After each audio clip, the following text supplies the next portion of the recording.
Hello friends, welcome to யாரடா Pinki channel. இன்றைக்கி நம்ம பார்க்க போகிறது ஒரு சீரீஸுங்க. அதாவது இந்த சீரீஸ் வந்து பார்த்திங்கன்னா கிட்டத்தட்ட ஒரு 4 சீசன் இருக்குது.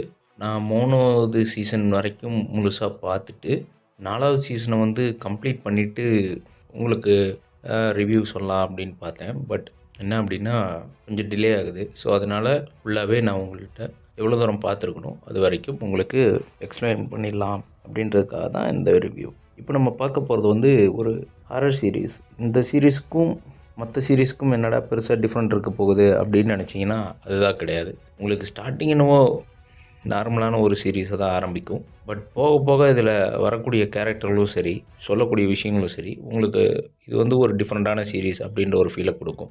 இந்த சீரீஸோட முக்கியமான கேரக்டர் வந்து பார்த்திங்கன்னா ஹெரால்டுன்றவர் தான் பண்ணியிருக்காரு. அண்டு ஹேனா, அப்புறம் வந்துட்டு பார்த்திங்கன்னா கேட்லினா அப்படின்னு சொல்லி இவங்க தான் மெயினான கேரக்டர்ஸ் பண்ணியிருக்காங்க. ஸோ இவங்கள சுற்றி தான் இந்த கதையை நகருது. இவங்களோட கேரக்டர் நேம்ஸ் எல்லாமே வெவ்வேறு.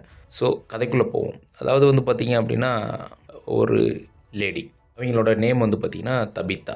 அவங்க வந்து பார்த்திங்கன்னா அவங்களோட ஃபேமிலியோட ஒரு ஆர்வி வெஹிக்கிளில் வந்துட்டு ஒரு ட்ரிப்பு போகலான்னு சொல்லிட்டு ஃபேமிலியோடு போகிறாங்க. விச் இஸ் தபிதா, அவங்களோட ஹஸ்பண்டு, ஒரு டாட்டர், ஒரு சன், 4 பேர் போகிறாங்க. போகும்போது ஒரு வில்லேஜுக்குள்ளே போகிறாங்க. திருப்பி அவங்களுக்கு அந்த வில்லேஜுக்குள்ளே தான் வர மாதிரியான ஒரு ஞாபகம் இருந்துக்கிட்டே இருக்குது. சரி, அதை கிராஸ் பண்ணி ஒரு வெளியில் போயிடலான்னு சொல்லிட்டு வெளியில் போகிறாங்க. அப்படி போகும்போது அவங்களுக்கு என்ன ஆகிடுது அப்படின்னு பார்த்தீங்கன்னா, அன்ஃபார்ச்சுனேட்டாக ஒரு கார் ஒன்று குறுக்க வந்து இவங்களோட வெஹிக்கிள் வந்து ஆக்சிடெண்ட்டில் ஆகிடுது. ஸோ அப்படி ஆக்சிடெண்ட் ஆன பின்னாடி என்ன ஆகுது அப்படின்னா, அவங்களுக்கு அங்கே வந்து ஒருத்தர் அறிமுகமாகறாரு. அவர் தான் வந்து பார்த்தீங்க அப்படின்னா பாய்டு அப்படின்ற கேரக்டர். அவர் ஏன் அங்கே வர்றாரு அப்படின்னா, அவர் தான் அந்த வில்லேஜுக்குள்ளே ஒரு ஷெரீஃபாக இருக்கார். ஸோ அவர் வந்து அந்த வில்லேஜை பாதுகாத்துக்கிறாரு. ஸோ இப்படி போயிட்டுருக்கும்போது அவர் வந்து அந்த ஆர்விக்குள்ளே இருக்கவங்களையெல்லாம் பார்த்து அவங்கள எல்லாம் சேஃபாக இருக்காங்களா அப்படி இப்படின்னு இது பண்ணிவிட்டு, யாரும் இப்போ வெளியே போக வேணாம், இன்றைக்கி ஒரு நைட்டு இந்த வண்டிக்குள்ளேயே இருங்க, எங்கேயும் வண்டியை விட்டு போகவே வேணாம், எந்த டோரையும் திறக்க வேணாம், விண்டோவை திறக்க வேணாம் அப்படின்னு சொல்கிறாங்க. ஏன் அப்படின்னு சொல்லி கேட்கும்போது பார்த்தா, இங்கே நிறைய பிரச்சனைகள் இருக்குது அப்படி இப்படின்னு சொல்கிறாரு. ஏன் தபிதாவோட ஹஸ்பண்ட் வந்து பார்த்தீங்க அப்படின்னா அதை கேட்க மாட்டேன்றாரு. என்னென்னு ஓப்பன் பண்ணி பார்த்தா கடைசியில் அவங்க வேனை சுற்றி ஒரு விஷயம் நடக்குது. என்ன அப்படின்னா பேய் இல்லைங்க, பேய்கள் நிறையா வராங்க. ஸோ அது அவங்க டோரை திறந்து அவங்களால உள்ளே வர முடியாது. ஸோ ஒன்ஸ் நீங்கள் வந்துட்டு பேய்கள் வந்து உங்கள்கிட்ட பர்மிஷன் கேட்கும். நான் உங்கள் வீட்டுக்குள்ளே வரலாமா, பர்மிஷன் கொடுங்க, இந்த டோரை ஓப்பன் பண்ணுங்க அப்படின்லாம் கேட்பாங்க. ஸோ நீங்கள் அவங்க நார்மலாக மனுஷங்க தான் நினச்சி ஓப்பன் பண்ணிட்டீங்க அப்படின்னா நீங்கள் அதோட முடிஞ்சிட்டிங்கன்னு அர்த்தம். ஸோ இதெல்லாம் எக்ஸ்பிளைன் பண்ணி தான் அவங்கள சேவ் பண்ணுறாரு. சேவ் பண்ணிவிட்டு அவங்க வில்லேஜுக்கு கூப்பிட்டு போகிறாரு. பட் என்ன அங்கே ஒரு பிரச்சனை அப்படின்னா, அந்த வில்லேஜை விட்டு யாராலையுமே வெளியே போக முடியாது. ஒரு தடவை உள்ளே வந்துட்டாங்க அப்படின்னா அவங்க மாட்டிட்டாங்கன்னு அர்த்தம். ஸோ இதை வந்துட்டு அவர் அவங்களுக்கு புரிய வைக்கணும்னு பார்க்குறாரு. ஒரு வீடும் கொடுத்து தங்க வைக்கிறாரு. அப்புறம் அந்த இடத்துல இந்த மாதிரி வந்து மாட்டிக்கிட்டவங்க நிறைய பேர் இருக்காங்க இல்லைங்களா? ஸோ அவங்கெல்லாம் பகல் வரைக்கும் அங்கங்கே ஒன்றா இருப்பாங்க, வேலைகள் செய்வாங்க. ஆனால் இருட்டு அந்த ஒரு சாயந்தரம் ஒரு 6 மணி ஆயிடுச்சு அப்படின்னா எல்லாம் வர ஆரம்பிச்சிருவாங்க. வெளியே போக மாட்டாங்க, டோர் லாக் தான், அவ்வளோதான். எமர்ஜென்சினா மட்டும் பாய்டு மட்டும் எல்லா விஷயத்தையும் ஹேண்டில் பண்ணுவார். அதுக்கப்புறம் அந்த ஒரு வில்லேஜுக்குள்ளே ஒரு பெரிய பங்களா இருக்குது. அதுக்குள்ளே சிலர் வந்து வாழ்கிறாங்க. அவங்க வந்து பார்த்திங்கன்னா இவங்களோட ஆட்கள் தான், வேறு யாரும் கிடையாது. வெளியிலேருந்து உள்ளே வந்து மாட்டிக்கிட்டவங்க தான். ஸோ அவங்கள பாதுகாத்து ஒருத்தவங்க கைட் பண்ணிகிட்ருக்காங்க. ஸோ இந்த மாதிரி அந்த ஊருக்குள்ளே வரவங்க எல்லாத்தையும் இவங்க வந்து எப்படியோ ஒன்று சேவ் பண்ணணும், இந்த ஊரை விட்டு எல்லோரும் வெளியே கூப்பிட்டு போயிடணும் அப்படின்றது தான் இந்த பாய்டோட முயற்சி. பாய்டு வந்து அவரோட இதே போல் தான் அவரோட ஃபேமிலியோடு வந்து அங்கே மாட்டிக்கிட்டார்.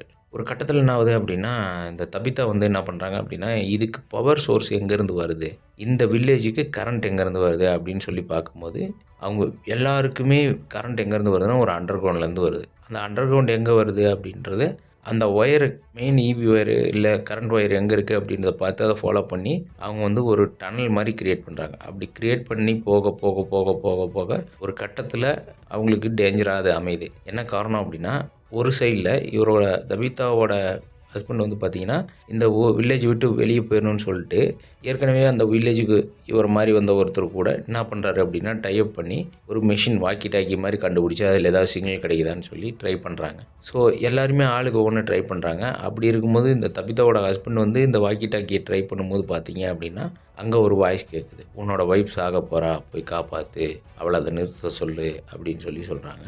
இவரும் பதறி அடிச்சுட்டு போயிட்டு பார்க்குறாரு. அவங்க ஓப்பன் பண்ணியிருக்க அந்த ஒரு டஞ்சன் வந்து லைக் அந்த டனல் மாதிரி அவங்க இது பண்ணியிருக்காங்கன்னு சொன்னேன் இல்லையா, அது வந்து இடிஞ்சு அவங்க உள்ள மயக்கம் போட்டு கிடக்குறாங்க. அவங்கள ரெஸ்க்யூ பண்ணி மேலே கூப்பிட்டு வராங்க. அதுக்கப்புறம் இன்னொரு நாள் என்ன ஆகுது அப்படின்னா, வேற ஒருத்தவங்க அதே மாதிரியே அந்த வில்லேஜுக்குள்ளே வரும்போது, வேற ஒரு ஃபேமிலியை வந்து காப்பாற்ற போயிட்டு தபிதாவோட ஹஸ்பண்ட் வந்து ஒரு வீட்டில் மாட்டிக்கிறாரு. அந்த வீடு இடிஞ்சு விழுந்துருது. நைட்டு ஃபுல்லாக அந்த வீட்லேயே இருக்கிறாரு. ஆனால் இடிஞ்ச வீடு தான். கொஞ்சம் அந்த வீட்டில் அவங்க வெளியில் வர மாதிரியோ இல்லை இவங்க பேய்கள் உள்ளே போகிற மாதிரியோ கேப் இருந்ததுன்னா அவங்க காலி அதோட.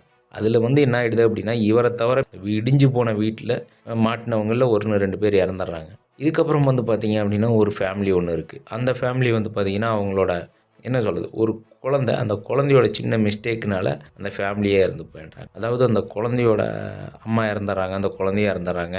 ஸோ அதை வந்து சரியாக செக்யூர் பண்ண முடியாதனால அவன் என்ன பண்ணுறான், அவனோட உயிரை அவனா மாய்ச்சிக்கிறான். சாயந்தரமா அவனா ஒரு சின்ன ரூமுக்குள்ளே போய் உட்காந்து அவனே அவனோட உயிரை வந்து மாய்ச்சிக்கிறான். பேய்களுக்கு இரையா கொடுத்துக்கிறான். இந்த மாதிரியான விஷயங்கள் நிறையா போகுது. இதில் வந்து அடுத்த கட்டங்களாக என்னென்ன நடக்குது அப்படின்னா, இவங்களும் வெளியே போக ட்ரை பண்ணுறாங்க. ஒன்றும் முடியல. ஒவ்வொருத்தங்களா உள்ளே வந்து மாட்டிக்கிட்டே இருக்காங்க. ஒரு கட்டத்தில் என்ன ஆகுது அப்படின்னா, இந்த பேய்களுக்குள்ளேயே ஸ்மைலின்னு ஒரு கேரக்டர் இருக்குது. அவர் வந்து பார்த்தீங்கன்னா, எப்பயுமே சிரிச்சுக்கிட்டே தான் இருப்பார். நார்மலா பேசுவார்.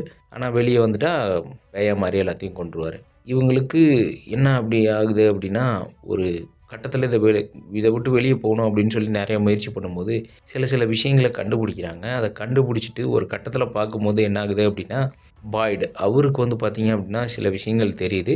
அது மூலமா அவர் வந்து என்ன பண்ணுறாரு, நம்ம இதை வெளியே போயிடலாம் அப்படின்னு சொல்லிட்டு ட்ரை பண்ணுறாரு. அப்போ வந்து அவரோட பாய்டுக்கு வந்து ஒருத்தர் தென்படுறாரு. அவர் வந்து பார்த்தீங்கன்னா, ஒரு சிறையில அடைஞ்சிருக்கிறாரு. அது எந்த இடத்துல கண்டுபிடிக்கிறாரு அப்படின்னா, ஒரு இடிஞ்சு போன வீடு இருக்குது. அங்கே போனா அவர் அது மூலமா ஒரு விஷயத்த கண்டுபிடிக்கிறாரு. அவர் என்ன சொல்றாருன்னா, "my blood is your blood" அப்படின்னு சொல்லி, "நீ உன்னோட ரத்தத்த அங்க குடுத்துட்ட அப்படின்னா, அவன் செத்துருவான்" அப்படின்றாரு. அப்படி வந்து இவரு பாய்டு என்ன பண்றாருன்னா, ஸ்மைலிய வந்து கொல்றாரு. ஒரு கட்டத்தில அதுக்கப்புறம் என்ன ஆகுது அப்படின்னா, பாய்டோட பையன் லவ் பண்ற பொண்ணு வந்து கன்சீவ் ஆயிடுறாங்க. அது வந்து அவங்களுக்கு வேற ஒரு ஃபீல குடுக்குது. என்னன்னா, இவங்க அழுகி போனத சாப்பிடுறாங்க. ரொம்ப மோசமான பொருட்கள சாப்பிடுறாங்க. அவங்களுக்கு அது தெரியுது. இது வந்து ரியல் பிரெக்னன்சி கிடையாது. இது ஏதோ உள்ளுக்குள்ள என் வயித்துக்குள்ள ஒரு ஒரு விஷயம் என்னமோ வளருது அப்படின்னு சொல்றாங்க. இத யாருமே நம்ப மாட்டேன்றாங்க. இதுக்கிடையில வந்து பார்த்தீங்கன்னா, ஒரு ஸ்கூல் குரூப் ஒருத்தவங்க வந்து அவங்களும் இந்த விஷயத்தில மாட்டிக்கிறாங்க. ஸோ இந்த மாதிரியான விஷயங்கள் நெறைய நடக்குது. இந்த பாய்டுடைய அ டாட்டர் இன் லா வந்து சொல்றாங்க, இத யாருமே பெருசா எடுத்துக்கல. ஒரு கட்டத்தில அவங்க கன்சீவ் ஆகுறாங்க.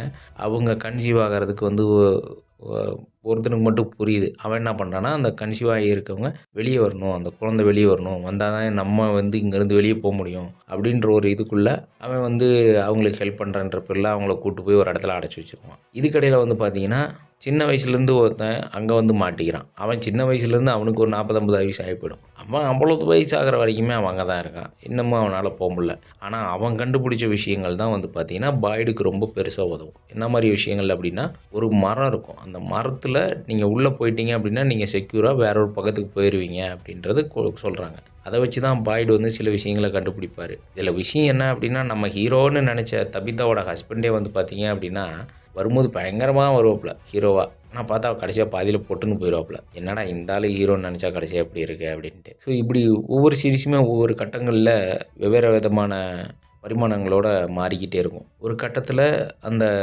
பாய்டுடைய டாட்டர் இன் லா வந்து காணாம போனத வந்து கண்டுபிடிக்கிறாரு பாய்டு. அவங்க எங்க கண்டுபிடிக்கிறாங்க அப்படின்னா, ஒரு அண்டர் கிரவுண்ட்ல ஒரு ரூம் இருக்கு. அத கண்டுபிடிக்கிறாங்க. அதுல ஒரு அண்டர் கிரவுண்ட் ரூம் ஒண்ணு போயிட்டுருக்கு. அத ஃபாலோ பண்ணி போறாரு. அங்க போய் பார்த்தா, இவங்க அதாவது பாய்டுடைய டாட்டர் இன் லா வந்து பிரெக்னன்ட்டா இருந்தாங்க இல்லையா? ஸோ அவங்களுடைய அ ஒரு அவங்க கிட்டேருந்து வந்த ஒரு விஷயம் தான் என்ன அப்படின்றத பாய்டு கண்டுபிடிக்கிறார். அது என்னன்னு கண்டுபிடிக்கலான்னு போய் பார்த்தா, அது வேற ஒண்ணும் கிடையாது. அது வந்து அந்த ஸ்மைல். செத்து போனாரு இல்லையா? அவர் தான். அவர் வந்து குழந்தையா பிறந்து அடுத்த நிமிஷமே மறுபடியும் பெரிய ஆளா வளர்ந்துடுறாரு. ஸோ இவங்களுக்கு ஒண்ணுமே புரியல. இவன நான் தானே கொன்னேன். மறுபடியும் எப்படி இவன் வந்தான்? அப்படின்னு சொல்லிட்டு பார்க்குறாரு. ஸோ இவங்களால இத வெளிய கொண்டு வரவே முடியல. ஒரு கட்டத்தில வந்து பார்த்தீங்கன்னா, இவங்க எல்லாத்துக்கும் மேல ஒரு ட்விஸ்ட்டா ஒருத்தன் வந்து உள்ள வரான். அவன் வந்து பார்த்தீங்க அப்படின்னா, அவன் ஒரு எல்லோ கோட் போட்டு ஒருத்தன் வரான். இவன் யாரு அப்படின்னா, இவன் வந்து பகல்லேயே வெளிய வரக்கூடிய பேய். இவன் வந்து என்ன பண்ணிடுறான் அப்படின்னா, தபிதாவோட ஹஸ்பண்ட இவன் தான் கொல்றான். இவன் கொன்னுட்டு இவன் உருமாறி ஒரு பொண்ணு மாரி உருமாறி இவங்க கேங்குக்குள்ளேயே வந்துடுறான். ஸோ ராத்திரியில மட்டும் தான் பேய்கள் வரும்னு இருந்த இவங்களுக்கு, பகல்ல நம்ம பாதுகாப்பா இருக்கோம்னு நெனைச்சிட்டு இருந்த இவங்களுக்கு, இவங்கள அறியாமலேயே ஒரு ட்விஸ்ட் என்ன நடந்துட்டு இருக்கு அப்படின்னா, இந்த பகலில் வரக்கூடிய பேயா ஒரு கேரக்டர் வருது. ஸோ இந்த சீரிஸ் வந்து ப்ரிடிக்ட் பண்ண முடியாத அளவுக்கு போய்க்கிட்டே இருக்குது. அடுத்தடுத்த கட்டங்களில் வெவ்வேறு விதமான கேரக்டர்களை கொண்டு வந்துக்கிட்டே இருக்காங்க. ஸோ இதில் நிறைய கேரக்டர்ஸ்கள் முக்கியமான கேரக்டரில் இருக்காங்க. ஒரு டிஃப்ரெண்ட்டான சீரிஸாக தான் இருக்குது. கண்டிப்பாக இந்த சீரிஸ் வந்து பார்த்தீங்க அப்படின்னா அன்ஸ்கிப்பபிள் சீரிஸ் தான். ஒன்ஸ் நீங்கள் பார்க்க ஆரம்பிச்சிங்க அப்படின்னா கண்டிப்பாக ஃபுல்லாக பார்க்கணும் அப்படின்றது தான் தோணும் உங்களுக்கு. அன்ஃபார்ச்சுனேட்லி இந்த சீரிஸ் வந்து பார்த்தீங்கன்னா அமேசான் ப்ரைமில் மட்டும்தான் அவைலபிளாக இருக்குது. மேபி நீங்கள் Telegram or whatever some pages எதுலேயோ ஒன்றில் உங்களுக்கு கிடச்சிதுன்னா நீங்கள் டவுன்லோட் பண்ணி பாருங்கள். எனக்கு இங்கிலீஷில் மட்டும்தான் கிடச்சிது. சப்போஸ் உங்களுக்கு தமிழில் அவைலபிள் கிடச்சிது அப்படின்னா நீங்கள் பார்க்கலாம். இந்த சீரிஸோட நேம் வந்து பார்த்தீங்க அப்படின்னா ஃப்ரம். இது வரைக்கும் 4 சீசன்ஸ் வந்திருக்கு. இப்போ 4வது சீசன் போயிட்டுருக்கு. பாருங்கள். ஸோ நம்ம ஹீரோன்னு நினச்ச கேரக்டரே வந்து பார்த்தீங்கன்னா கடைசியாக செத்து போயிடுறாரு. அதுக்கப்புறம் திடீர்னு புதுசு புதுசாக கேரக்டருங்க வருது. ஸோ இது ஹாரர் சீரிஸ்லேயே ஒரு டிஃப்ரெண்ட்டான சீரிஸை கொண்டு வந்திருக்காங்க. ஸோ முடிஞ்சால் இந்த சீரிஸை பாருங்கள். ஒரு வெல் என்டர்டெயின்மெண்ட் சீரிஸ் தான் இது. ஸோ பாருங்கள், பார்த்து என்ஜாய் பண்ணுங்கள். நம்ம சேனலை சப்ஸ்கிரைப் பண்ணாதவங்க பண்ணிவிடுங்க. நன்றி. வேற ஒரு ரிவ்யூவோட இல்லை அப்படின்னா இந்த 4வது சீசன் ஃபுல்லாக முடிஞ்ச பின்னாடி அதோடைய எக்ஸ்ப்ளனேஷன் நான் உங்களுக்கு கொடுக்குறேன். ஸோ முடிஞ்சால் சப்ஸ்கிரைப் பண்ணாதவங்க சப்ஸ்கிரைப் பண்ணிவிட்டு நம்ம சேனலை ஃபாலோ பண்ணிவிட்டு வீடியோவை பாருங்கள். அதுவரை உங்களிடமிருந்து விடைபெறுவது உங்கள் யாருடைய நண்பன். See you soon. Bye.